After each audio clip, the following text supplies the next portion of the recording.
Bonsoir, bienvenue dans cette édition Littoral Hauts-de-France. Aujourd'hui, nous sommes à Arques, tout à côté de Saint-Omer, où l'ascenseur à bateau, construit la même année que la Tour Eiffel, a permis à des péniches de rejoindre la mer du Nord. Aujourd'hui inutilisé depuis les années 60, il a été classé monument historique et sa rénovation vient enfin de commencer. Remplacer des rivets de plus de 130 ans par des neufs sur un monument historique, cela demande un savoir-faire bien particulier.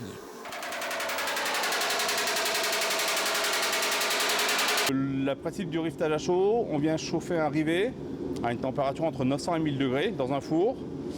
Et une fois qu'il est à température, il y a un opérateur qui vient glisser le rivet dans le trou existant. Il est maintenu avec un tape pneumatique.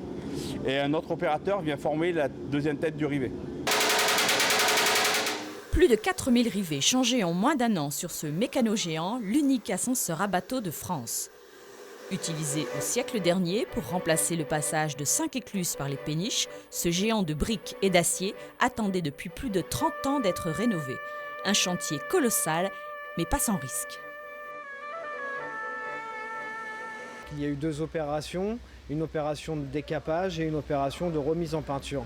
La première consiste à déposer ces peintures particulières puisqu'elles contiennent soit du plomb ou bien dans certaines zones des fibres d'amiante.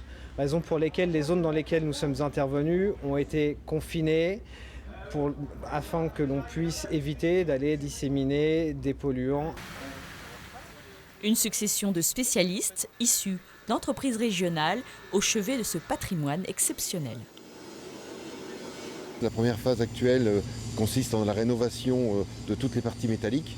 Ces parties métalliques datent de 1880, qui sera suivie ensuite par la rénovation de toute la partie maçonnerie, l'édification d'un nouveau bâtiment aussi pour accueillir du public et la dernière étape, tout ce qui est scénographie.